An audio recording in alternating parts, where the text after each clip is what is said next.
जय हिंद प्यारे बच्चों। अभी तक हम लोग नाउन पढ़ते रहे और नाउन में हम लोगों ने सीखा कि राम सीता कानपुर आगरा ही नाउन होता है। राम सीता कानपुर आगरा नाउन होता है, पर वो एक ऐसा लेवल है जो क्लास 4, 5, 6, 7, 8 के लेवल का है। अगर आप अपनी लाइफ में 4, 5, 6, 7, 8 से ऊपर उठना चाहते हैं, कॉम्पिटिटिव या 9, 10 फर्स्ट ईयर इंटर के ग्रामर को सॉल्व करना चाहते हैं, if you want to solve the grammatical portion of 9, 10 first year inter और competitive level, that time you have to understand the new noun. You have to understand the new definition of noun. तब तुम्हें अलग definition की जरूरत पड़ेगी, अलग definition, अलग example की, क्योंकि जो एक्सरसाइज या जो एग्जाम में नाउन रहने वाला है वो नाउन प्यारे बच्चों वो नहीं है जो आप स्कूल में या कॉलेजेस में पढ़ रहे हैं या जो आपकी कॉपियों में लिखाया जा रहा है। आपकी कॉपी में जो नाउन लिखाया जाता है उस नाउन में और एक रियल नाउन में जो एग्जाम में आता है, जमीन आसमान का अंतर है बेटा। जो एग्जाम में आएगा वो नहीं होगा जो कॉपी पे होगा। इसलिए इस नाउन को सीखिए, please try to understand it. तो नाउन क्या है, सबसे पहले इसकी डेफिनेशन को जाने। Noun is the name of any person, place और thing, that is first definition. And second, all naming words are noun. लेकिन बेटा कुछ बहुत स्पेशल आपके लिए लाए, कुछ बहुत स्पेशल एक डेफिनेशन लेके आए। Noun is the name of any feeling. हाँ बेटा, फीलिंग जो आप महसूस करते हो उसके नेम को भी नाउन कहते हैं।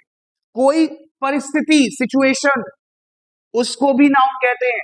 और नेचर, नेचर मैंने स्वभाव, फीलिंग, फीलिंग मैंने महसूस करना, फीचर ये भी स्वभाव, किसी वस्तु का स्वभाव फीचर है। जैसे मोबाइल में फीचर्स होते हैं, इंसानों में नेचर होते हैं।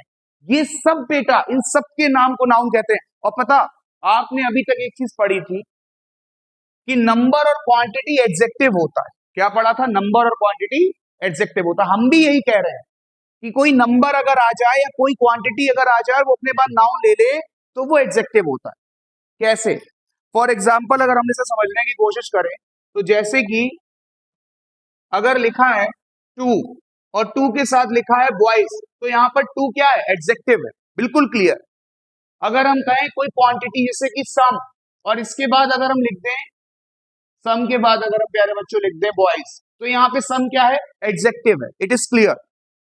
लेकिन बेटा अगर मान लीजिए सेंटेंस ऐसे हो, टू ऑफ स्टूडेंट्स या टू ऑफ द गर्ल्स या टू ऑफ द स्टूडेंट्स, या ऐसे लिखा हो, या 100 ऑफ पीपल, तो यहां पर देखो बेटा एक नंबर आ रहा है। लोगों, यहां ऑफ का मतलब है में से, मतलब बहुत सारे लोगों में से सैकड़ों लोग। ये जो नंबर है ये यहां पर बेटा एडजेक्टिव नहीं है, क्योंकि तुम इसके लिए एक वर्ब लगाने वाले हो। हंड्रेड्स ऑफ पीपल आर या इज, तो बेटा सैकड़ों है, एक से ज्यादा है, इसलिए आर आएगा। बट तुमने आर यूज किसके बिहाफ पे किया? इसके बिहाफ पे। तो बेटा ये हंड्रेड्स क्या है? सब्जेक्ट है। और सब्जेक्ट का काम कौन करता है? या तो नाउन या तो प्रोनाउन। प्रोनाउन ये है नहीं, तो बेटा ये कौन है? नाउन है। तो हमने ये चीज जानी कि कोई नंबर भी नाउन का काम कर लेता है, कोई क्वांटिटी भी नाउन का काम कर लेगी। जैसे हम सम ऑफ पीपल लिखते तब सम भी यहाँ पे ऐसा नाउन यूज हो जाता। क्लियर हुआ? तो ये डेफिनेशन बिल्कुल न्यू है जिसे समझने की कोशिश करनी है। एग्जाम्पल आपके सामने है, सैडनेस, हैप्पीनेस, ये सब नाउन है, एब्स्ट्रैक्ट नाउन है, ये सभी बच्चा नाउन है। सिचुएशन, कोई परिस्थिति कैसे नाउन हो सकती है? तो देखो बेटा, सिचुएशन की अगर बात करें तो मान लो कोई व्यक्ति कंफ्यूजन में है, कंफ्यूज है, तो कंफ्यूजन जो वर्ड है ये नाउन है। टेंशन जो वर्ड है वो नाउन है। टेंशन, ये परिस्थितियां, इंसान टेंशन में होता है, कंफ्यूजन में होता है। कोई भी परिस्थिति, सिचुएशन आ जाए वो शब्द नाउन ही होगा। तो हम राम सीता कानपुर आगरा से थोड़ा सा, राम सीता वो भी नाउन है, वो व्यक्ति वस्तु स्थान के नाम को कहते हैं, पर एग्जाम में बेटा थोड़ा सा ऊपर उठना पड़ेगा, हमें वो नाउन देखने को बहुत कम मिलते हैं बेटा।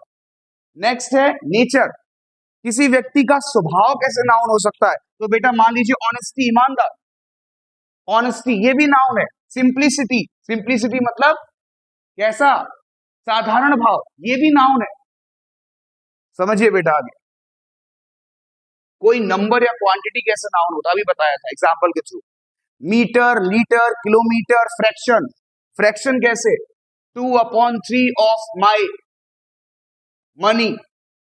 तो यहां पर मेरे धन का 2/3 हिस्सा, ये नाउन है 2/3। अगर लिख के आ जाए 20% ऑफ माई प्रॉपर्टी, तो बेटा मेरी प्रॉपर्टी का 20% हिस्सा, ये नाउन है। वर्ब जो आगे लगाई जाएगी वो इसके अकॉर्डिंग लगाई जाएगी, 20% या 2/3 के या 20% के। तो यहां पर ये फ्रैक्शन या ये परसेंटेज, ये भी नाउन है। 100, 1000, डोजन, परसेंटेज, किसी की आदत आ जाए, हैबिट, तो वो हैबिट भी किसी व्यक्ति की कोई हैबिट है तो वो भी नाउन है। जैसे मान लीजिए हैबिट है किसी की, फूडी है कोई, किसी की हैबिट है ईटिंग, वो खाना खाता, अगर जीरन की तरह वर्ब की ING form as a subject काम कर रही है तो वो भी नाउन। जैसे ईटिंग या प्लेइंग इज माई हॉबी। तो क्या है? प्लेइंग, खेलना और खाना। तो यहां पर ईटिंग जो है वो वर्ब की आईएनजी फॉर्म है, जरूर है, पर लेकिन काम बेटा सब्जेक्ट की तरह कर रही। जब भी वर्ब की आईएनजी फॉर्म एज, जब भी ING form of the verb subject की तरह काम करती है और अपने बाद वर्ब लेती है तो वो भी बेटा नाउन बन जाती है, उस टाइम पे वो वर्ब नहीं है। नेक्स्ट आगे बढ़ते हैं। देखो आगे कह रहा है, एक रूल है बहुत छोटा सा और समझने वाला रूल है, क्योंकि एग्जामिनेशन में ये रूल बहुत रहता है, खासतौर पे 10th इस टाइप का रूल रहने वाला है, बहुत ध्यान समझिए। अगर कभी भी मैनी के साथ, मैनी का हिंदी कहीं, दीस का मतलब वे, दोस्त का मतलब, दीस का मतलब ये, इसके अलावा सेवरल का मतलब कहीं, वेरियस मैंने भी कहीं, ये कुछ ऐसे शब्द हैं प्यारे बच्चों, ऐसे शब्द हैं जिनके जो कि हमेशा एक से ज्यादा का भाव रखते हैं, मोर देन वन का, और ये अगर अपने बाद कोई भी चीज लेते हैं तो वो सारी ही चीजें वर्ब होती है, वो प्लूरल होती है।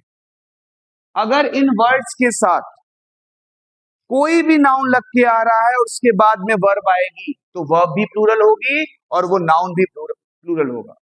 जैसे मैनी के साथ टाइप नहीं आएगा, टाइप्स आएगा। दीस के साथ काइंड नहीं आएगा, काइंड्स आएगा।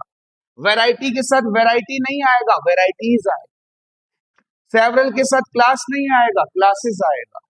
वैसे ही वेरियस, इन सभी के साथ कैटेगरी नहीं आएगा, कैटेगरीज आएगा। और वर्ब हमेशा कैसी आएगी? प्लूरल। फॉर एग्जाम्पल समझिएगा, many kind of person is या आर हियर। बहुत सारे प्रकार के व्यक्ति यहां हैं। अगर इसमें हम लोग गलती निकालें तो कहां है? मैनी के बाद काइंड्स, काइंड्स एस लगना है, इसके अलावा अब यहां पे देखो पर्सन में एस नहीं है, पर्सन में भी एस लगेगा क्योंकि इसका ही प्लूरल बनाना है। तो many kinds of persons is नहीं लगेगा, हमेशा आर आएगा।